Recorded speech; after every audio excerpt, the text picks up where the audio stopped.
Hello students, welcome to the Spandan Academy, Class 9th, Subject Science, Chapter 7, Part 2।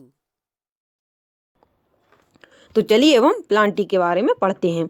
7.4 Plantae.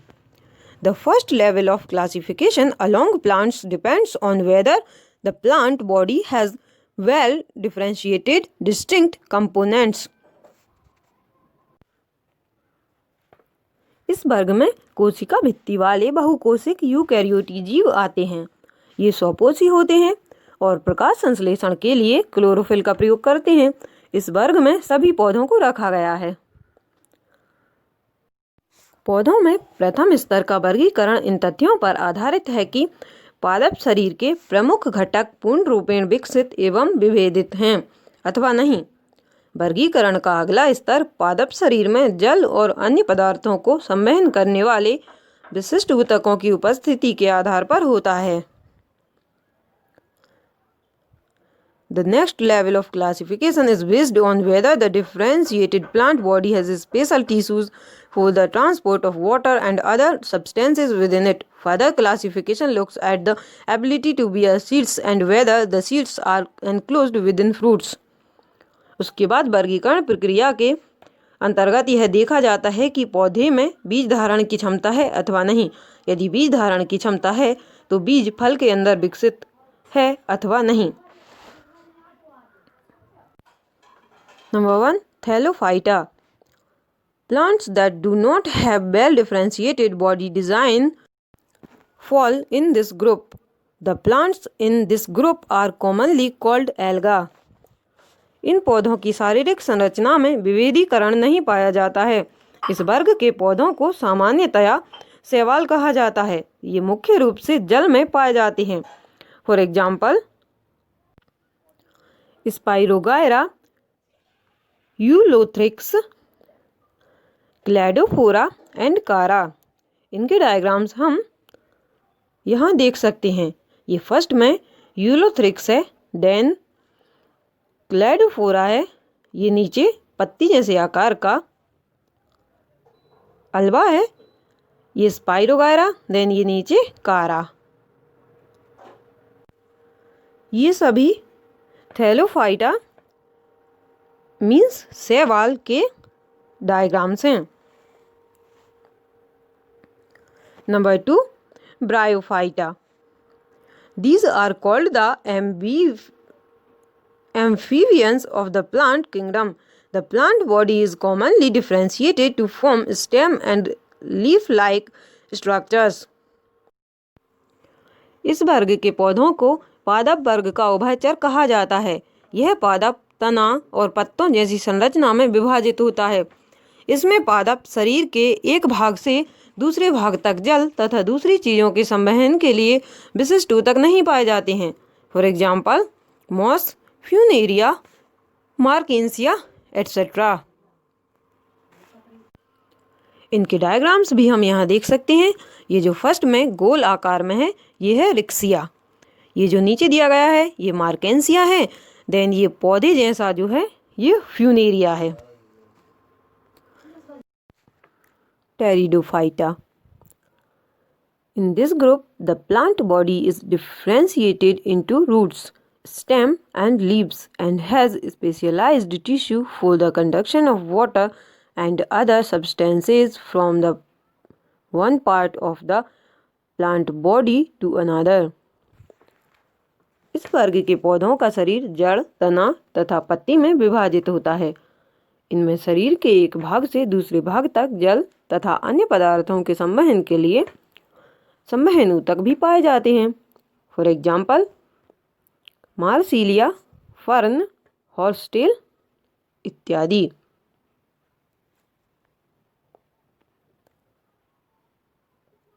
The thallophytes, the bryophytes and the pteridophytes have naked embryos that are called spores. Thallophyta, bryophyta और pteridophyta में नग्न भ्रूण पाए जाते हैं जिन्हें बीजाणु कहते हैं। इन तीन समूह के पौधों में जननांग अप्रत्यक्ष होते हैं तथा इनमें बीज उत्पन्न करने की क्षमता नहीं होती है, अतः ये क्रिप्टोगैम कहलाते हैं। ये जो ग्रीन कलर में दिख रहा है ये मार्सिलिया का पौधा है जो कि एक टेरिडोफाइटा है। ये फर्न ये भी एक टेरिडोफाइटा पौधा है। On the other hand, plants with well differentiated reproductive tissues that ultimately make seeds are called phanerogams. Seeds are the result of the reproductive process. दूसरी ओर वे पौधे जिनमें जनन ऊतक पूर्ण रूप से विकसित एवं विभेदित होते हैं तथा जनन प्रक्रिया के पश्चात बीज उत्पन्न करते हैं फेनोरोगम कहलाते हैं। बीज के अंदर भ्रूण के साथ उचित खाद्य पदार्थ होता है जिसका उपयोग भ्रूण के प्रारंभिक विकास एवं अंकुरण के समय होता है। बीज की अवस्था के आधार पर इस वर्ग के पौधों को पुनः दो वर्गों में विभक्त किया जाता है, जिम्नोस्पर्म्स एंड एंजियोस्पर्म्स। तो पहले हम पढ़ते हैं जिम्नोस्पर्म्स के बारे में। This term is made from two Greek words. Gymno means naked and sperma means seed. The plants of this group bear naked seeds and are usually perennial, evergreen and woody. यह शब्द दो Greek शब्दों gymno तथा स्पर्मा से मिलकर बना है जिसमें जिम्नो का अर्थ है नग्न तथा स्पर्मा का अर्थ है बीज, अर्थात इन्हें नग्न बीजी पौधे भी कहा जाता है। ये पौधे बहुवर्षीय सदाबहार तथा काष्ठीय होते हैं। फॉर एग्जाम्पल पाइनस तथा साइकस। इनके नीचे डायग्राम दिए गए हैं। नीचे वाले डायग्राम्स में जो लेफ्ट साइड है वह पाइनस है एंड राइट साइड में साइकस है। चलिए हम पढ़ते हैं एंजियोस्पर्म्स के बारे में। This word is made from two Greek words. Angio means covered and sperma means seed. The seeds develop inside an organ which is modified to become a fruit.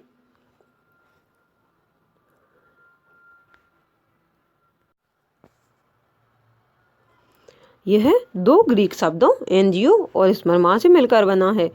Angio का अर्थ है ढका हुआ और स्पर्मा का अर्थ है बीज, अर्थात इन पौधों के बीज फलों के अंदर ढके रहते हैं। इनके बीजों का विकास अंडाशय के अंदर होता है जो बाद में फल बन जाता है। इन्हें पुष्पी पादप भी कहा जाता है। इनमें भोजन का संचय या तो बीज पत्रों में होता है या फिर भ्रूणपोष में। बीज पत्र की संख्या के आधार पर एंजियोस्पर्म वर्ग को दो भागों में बांटा गया है, एक बीज पत्र वाले पौधे एवं दो बीज पत्र वाले पौधे। तो इन्हें हम क्या कहते हैं? एक बीजपत्री एवं द्विबीजपत्री। फिगर 7.9 में मोनोकोट्स अर्थात एक बीजपत्री पौधे का डायग्राम है। फिगर 7.10 में डाइकोट्स मीन्स ये द्विबीजपत्री पौधे का एग्जाम्पल है।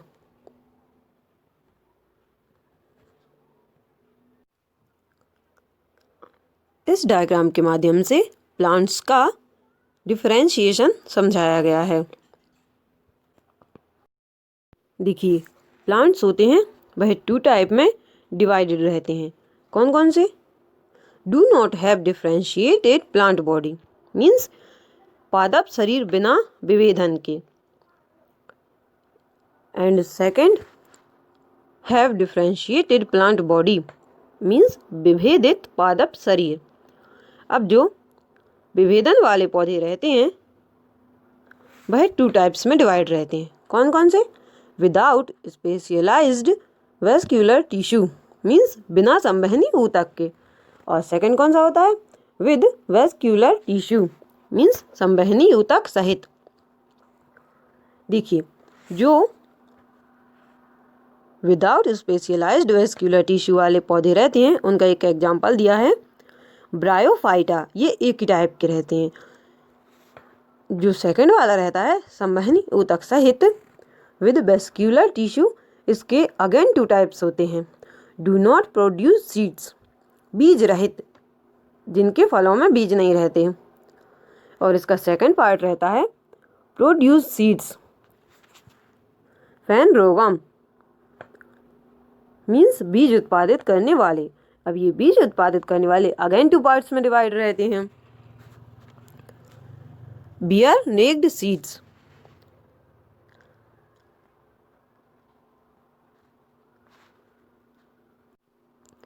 मीन्स नग्न बीजी। Second is bear seeds inside fruits, फलों में बंद बीज वाले। जो नग्न बीजी रहते हैं वो 1 टाइप में है जिम्नोस्पर्म्स, एंड जो फलों में बंद बीज वाले पौधे हैं उनमें एंजियोस्पर्म। एंजियोस्पर्म अगेन 2 टाइप्स में रहते हैं। Have seeds with 2 cotyledons, means 2 बीज पत्र वाले बीज। इनका एग्जाम्पल है द्विबीजपत्री। Have seeds with 1 cotyledon, means 1 बीज पत्र वाले बीज, जैसे मोनोक्रोट्स, 1 बीजपत्री। ये डायग्राम क्या है? ये है क्लासिफिकेशन ऑफ प्लांट्स, मीन्स पादपों का वर्गीकरण। 7.5 Animalia. These are organisms which are eukaryotic, multicellular and heterotrophic. Their cells do not have cell walls. Most animals are mobile. इस वर्ग में यूकैरियोटी, बहुकोशिक और विषमपोषी जीवों को रखा गया है। इनकी कोशिकाओं में कोशिका भित्ति नहीं पाई जाती। अधिकतर जंतु चलायमान होते हैं।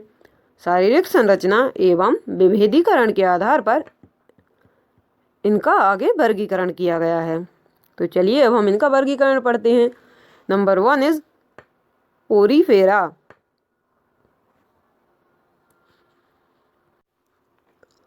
The word means organisms with holes. These are non-motile animals attached to some solid support.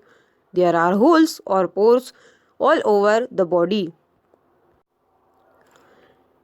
Porifera का अर्थ छिद्र युक्त जीवधारी है। ये अचल जीव हैं जो किसी आधार से चिपके रहते हैं। इनके पूरे शरीर में अनेक छिद्र पाए जाते हैं। ये छिद्र शरीर में उपस्थित नाल प्रणाली से जुड़े होते हैं, जिसके माध्यम से शरीर में जल, ऑक्सीजन और भोज्य पदार्थों का संचरण होता है। इनका शरीर कठोर आवरण अथवा बाह्य कंकाल से ढका होता है। फॉर एग्जाम्पल साइकोन, यूप्लेक्टेला, स्पांजिला इत्यादि। इनके डायग्राम्स भी दिए गए हैं। यूप्लेक्टेलिया, साइकोन, स्पॉन्जिला 7.12 में ये दिए गए हैं। नंबर 2 है Coelenterata. These are animals living in water. They show more body design differentiation. There is a cavity in the body. The body is made of 2 layers of cells. One makes up cells on the outside of the body and the other makes the inner lining of the body. ये जलीय जंतु हैं। इनका शरीर संगठन उत्कीय स्तर का होता है। इनमें एक देह गुहा पाई जाती है। इनका शरीर कोशिकाओं की 2 परतों, आंतरिक एवं बाह्य परत का बना होता है। इनकी कुछ जातियां समूह में रहती हैं, जैसे कोरल, और कुछ एकाकी होती हैं, मीन्स जो अलग अलग रहती हैं, जैसे हाइड्रा। इसके एग्जाम्पल हैं जैसे हाइड्रा जो इस डायग्राम में दिखाया गया है, समुद्री एनीमोन, जेलीफिश एट्सेट्रा। ये जो ब्लू कलर में हम देख सकते हैं ये है सी एनीमोन, मीन्स समुद्री एनीमोन। नंबर 3 प्लैटीहेलमिन्थिस।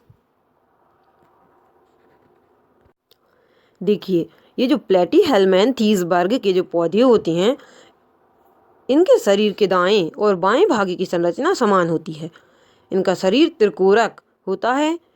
इनका ऊतक विभेदन 3 कोशिकीय स्तरों से हुआ है। इससे शरीर में बाह्य तथा आंतरिक दोनों प्रकार के स्तर बनते हैं तथा इनमें कुछ अंग भी बनते हैं।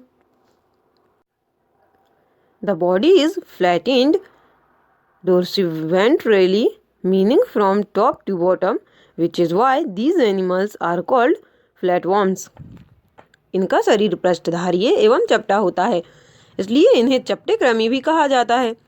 इनमें प्लेन एरिया जैसे कुछ स्वच्छंद जंतु तथा लिवर फ्लूक जैसे परजीवी हैं। इसके एग्जाम्पल्स को हम डायग्राम में देख सकते हैं। ये जो येलो कलर में है ऊपर में, ये प्लेन एरिया है। ये ब्लू कलर में लिवर फ्लूक है एंड ये राइट साइड में टॉप बॉम है। ये सब किसके उदाहरण है? प्लेटी हेलमेंथीज के। अब हम पढ़ते हैं नीमेटोडा।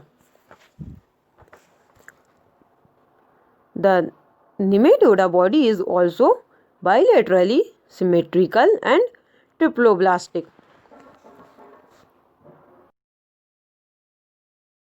However, the body is cylindrical rather than flattened.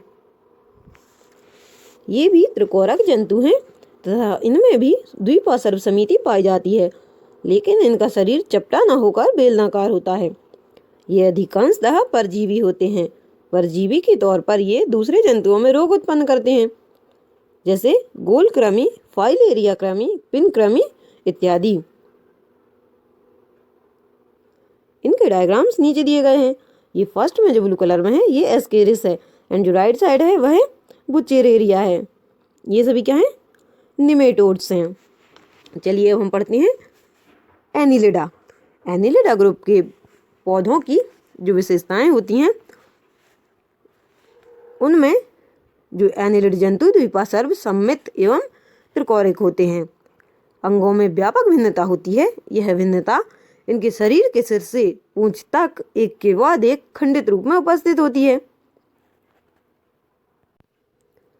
These animals are found in a variety of habitats, fresh water, marine water, as well as land.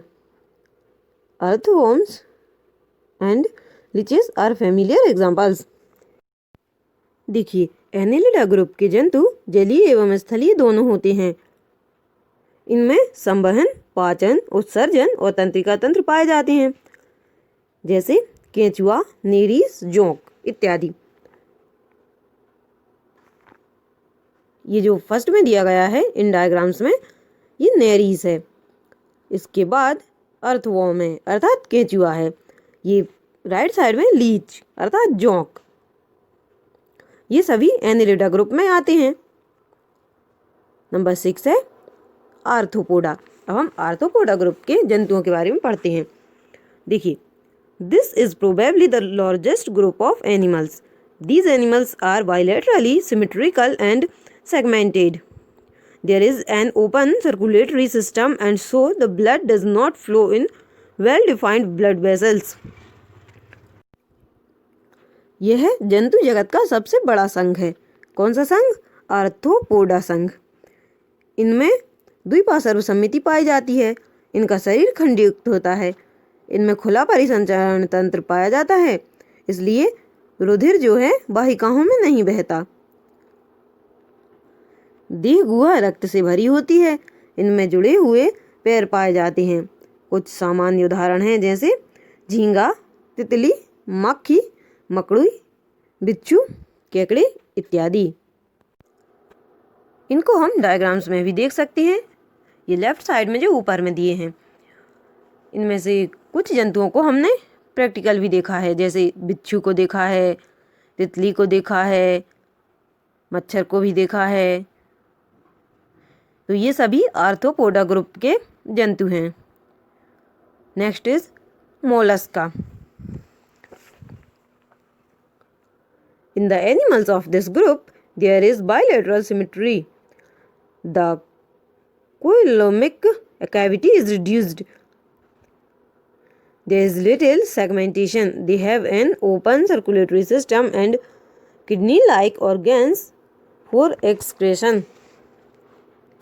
देखिए, मोलस्का ग्रुप के जो जंतु होते हैं इनमें भी द्विपार्श्व समिति पाई जाती है। इनकी देह गुहा बहुत कम होती है तथा शरीर में थोड़ा विखंडन होता है। अधिकांश मोलस्का ग्रुप के जंतुओं में कवच पाया जाता है। इनमें खुला संवहनी तंत्र तथा उत्सर्जन के लिए गुर्दे जैसी संरचना पाई जाती है। फॉर एग्जाम्पल घोंगा, सीप एट्सेट्रा। देखिए इनको हम डायग्राम में भी देख सकते हैं। ये जो गोल गोल आप देख सकते हैं ये काइटोन है। देन उसके पास में ये ऑक्टोपस है। नीचे है घोंगा मीन्स पिला, इसको इंग्लिश में बोलते हैं पाइला। उसके पास में है यूनियो। ये सभी मोलस्क ग्रुप के जंतु हैं।